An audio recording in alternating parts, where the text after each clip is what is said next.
à tous, soyez les bienvenus dans cet instant été. Aujourd'hui, on vous propose une escapade sur l'île d'Illure, c'est celle qui se trouve juste derrière moi. C'est la 4e île du Golfe de par sa superficie. Elle n'est pas habitée, mais sa faune et sa flore en font un laboratoire d'observation privilégié du Golfe du Morbihan.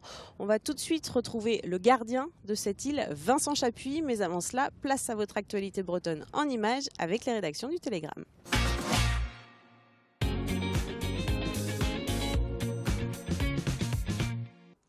Journée de déluge aujourd'hui en Bretagne avant une amélioration demain.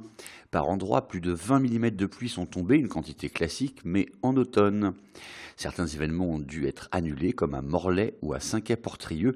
D'autres sont déplacés à Couvert, comme à Loudéac. Reste que cela n'empêche pas les restrictions d'eau dues à la sécheresse. Un arrêté préfectoral en ce sens vient d'être pris dans le Finistère et il est maintenu dans le Morbihan.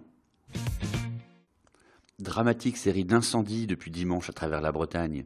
Dimanche, 2 personnes ont trouvé la mort dans celui de leur maison à Colpeau et à Dinard. Mardi, un homme a été hospitalisé après celui de son pavillon au Relecq-Carrion. La nuit dernière, c'est une habitation de Quimper qui a été entièrement détruite. Et la semaine dernière déjà, plusieurs sinistres s'étaient déclarés, notamment à Châteaulin et Briec. La ville de Quimper vient de rejeter pour la 3e fois le permis de construire de la mosquée de la communauté turque. En cause, explique-t-il, une rupture avec le vocabulaire architectural local et sa situation en bord de route. 2 permis plus ambitieux avaient déjà été refusés en 2014 et 2015. Le projet avait provoqué une vive opposition, en particulier d'extrême droite, provoquant des débordements. La communauté turque de Quimper compte environ 350 familles pour 1200 à 1300 membres.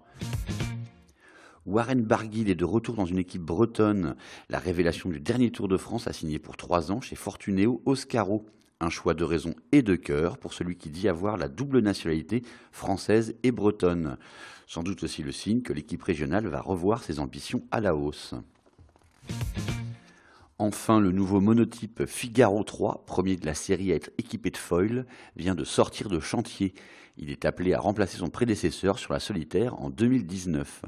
Plus court, plus léger, plus toilé, il devrait aussi être plus rapide. Il est construit à Cheviré, près de Nantes. Son prix, 150 000 €.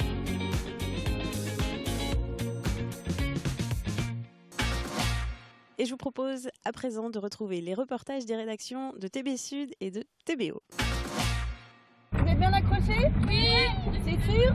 Oui. Ok. À vos marques, prêts, partez. Il n'y a pas que la mer pour naviguer. Pendant tout l'été, la base nautique du Lac-au-Duc à Ploërmel propose une foule d'activités. Ce matin, des jeunes Morbihanais de Locoal-Mindon, Erdeven et Etel ont pu essayer la bouée tractée. Au début j'avais un peu peur, mais finalement au fur et à mesure, ça va être de mieux en mieux et puis on a envie de refaire une deuxième fois. Plus loin, un groupe d'enfants s'apprête à découvrir le kayak. Avec ses 300 embarcations en tout genre, le club de Ploërmel est celui qui propose le plus de sports nautiques en eau douce en Bretagne. On peut naviguer en tout temps, c'est-à-dire que s'il y a beaucoup de vent, il n'y a aucun danger. Si les bateaux partent, on les récupère de l'autre côté du lac. Et donc ça nous permet de naviguer vraiment en toute sécurité. Ski nautique, catamaran, paddle géant ou encore planche à voile. Au total, la base dispose d'une vingtaine d'encadrants pour animer le plan d'eau de 250 hectares bordé par la forêt de Brocéliande. Il y a moins de pression avec la population que sur la côte, c'est beaucoup plus posé, c'est beaucoup plus calme.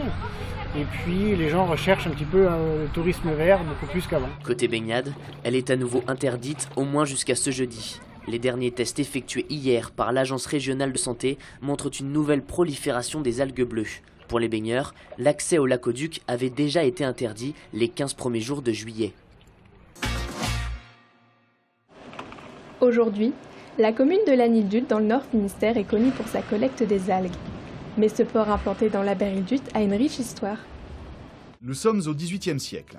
Et croyez-le ou non, le port de la Berildut est plus important que celui de Brest. Ce que vous venez d'entendre est accessible gratuitement sur l'application mobile Secret d'Iroise. Sur 3 km de sentiers côtiers, le parcours est jalonné d'étapes. À chacune d'elles, les visiteurs découvrent une partie de l'histoire du territoire. Ils ont 12 étapes à leur disposition pour découvrir le four à Gouémont, la batterie, la maison du douanier, la carrière du Cléguer, tout ce qui est une grosse partie de la richesse patrimoniale de notre commune sur la partie côté mer. Pendant 1h30 de balade, le visiteur découvre des témoignages historiques collectés auprès d'habitants de la commune. Autre bonus, des vidéos sur le site avec des angles de vue inédits. Aujourd'hui, avec ce type d'application, ce type de support, on a une nouvelle manière aujourd'hui de consommer des lectures audiovisuelles. Une fois téléchargée, l'application offre une grande liberté aux visiteurs. Il n'y a pas besoin que l'office du tourisme soit ouvert, il n'y a pas besoin de guide ni quoi que ce soit. Tout est sur l'application. Pour l'année prochaine, la mairie annonce qu'un deuxième parcours est déjà en étude, côté terre cette fois-ci.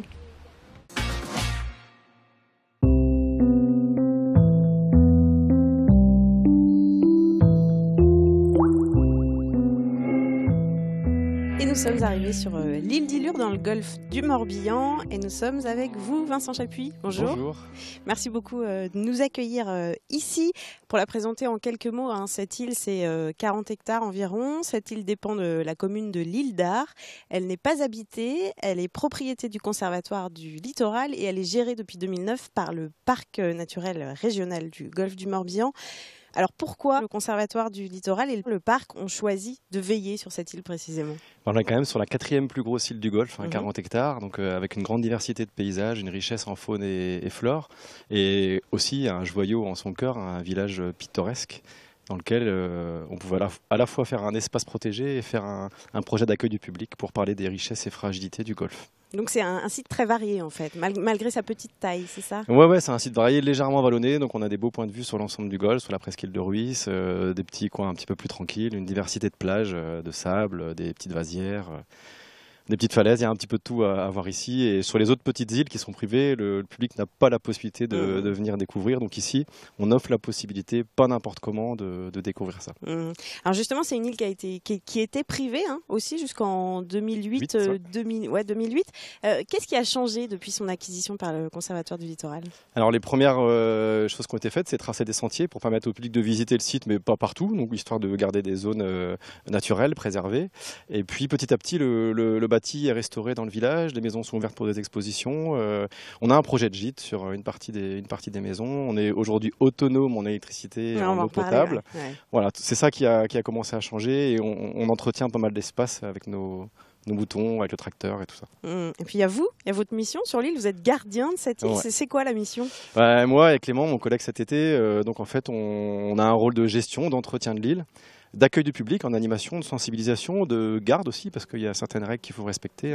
Les feux, les bivouacs sont interdits, les chiens sont interdits sur ce site, et on reste sur les sentiers pour pas déranger la faune et la flore. Donc voilà, notre rôle, c'est à la fois d'être un peu un passeur d'histoire pour expliquer ce qui se passait ici avant et qu'est-ce qu'on va faire demain. Faire un petit peu attention à toutes ces choses et puis être à l'écoute pour que le projet puisse se développer au mieux en fonction des attentes des gens.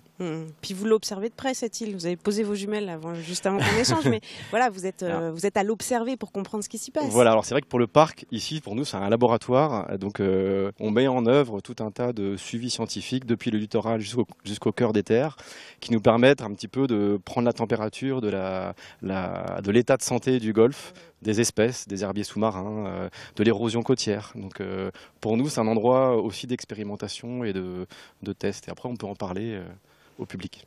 Expérimentation, vous l'évoquiez brièvement tout à l'heure, sur les énergies renouvelables notamment. Qu'est-ce qui est en test? Voilà, l'idée, on est sur une île, c'est un peu comme une mini-planète. Si on veut respecter notre environnement et vivre avec, on fait en fonction des ressources de l'île. Donc d'où vient l'électricité, d'où vient l'eau. Donc on utilise un puits, on potabilise l'eau de ce puits-là. L'électricité, elle ne vient pas par un câble sous-marin, on la produit sur place grâce à l'énergie solaire. On la stocke dans des grosses batteries. Voilà. Les gens qui viendront ici demain en gîte auront l'expérience de savoir vraiment d'où ça vient et quelles sont les limites. Donc on est en basse consommation aussi ici. Parce que c'est 15 000 visiteurs l'année dernière, ou 15 000 visiteurs par an qui viennent. Il ne va pas falloir non plus qu'il y ait trop de monde à venir. Alors, ça se mérite, hein, c'est quand même compliqué, il n'y a pas de cale, il faut avoir son propre bateau. Il y a quelques possibilités de venir en groupe avec un bateau dédié ou en vieux gréement ou autre, ou avec des prestataires, des kayaks. Mais malgré tout, voilà, faut quand même y arriver, faut savoir se débrouiller. Et puis bon, l'île est grande, hein, les gens se concentrent surtout sur une ou deux plages, un petit peu au village, et le reste est assez sauvage. Et puis vous allez, voilà, les gens arrivent ici, il y a des visites guidées et surtout des messages à faire passer. Hein. C'est ça, les gens peuvent visiter en libre, mais le plus souvent, ils nous croisent, donc il y a toujours des échanges, notamment quand il y a des groupes, et on organise tout un tas de visites, d'animations, plus ou moins longues en fonction de la demande. Donc les gens qui veulent aller voir un petit peu plus loin sur ce qui se passait ici avant et les richesses d'aujourd'hui, ils peuvent nous rencontrer facilement, notamment les dimanches de l'été. Eh bien, merci beaucoup, Vincent Chapuis. Rien, à bientôt. Merci, c'est la fin de cet instant été. On se retrouve très vite pour un nouveau rendez-vous à 19h30 sur les antennes de TBO et TB Sud.